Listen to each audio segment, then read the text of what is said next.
గాంధీ, మనం బాగా ఆదరించే మహాత్మా గాంధీ వాల్మీకి టెంపుల్కి వెళ్ళి ఖురాన్ చదివండి. మీకు ఎంతమంది తెలుసు?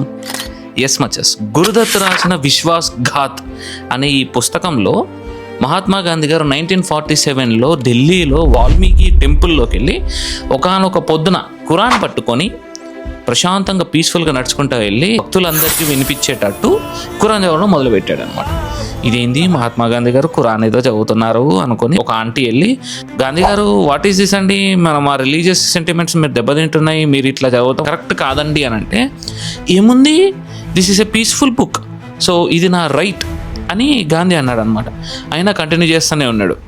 సో ఇంకొంతమంది భక్తులందరూ జాయిన్ అయిపోయి, ఇది తప్పు, మీరు చేసే పని వల్ల మా యొక్క రిలీజియస్ సెంటిమెంట్స్ దెబ్బతింటున్నాయి అని అనేసరికి గాంధీకి కోపం వచ్చి 107 మంది భక్తుల్ని 107 మంది భక్తుల్ని ఫేక్ కేసెస్ పెట్టించి జైల్లో పడేసి అదే వాల్మీకి టెంపుల్లో 1-2 గంటల పాటు ఖురాన్ చదివిండు వచ్చేసి.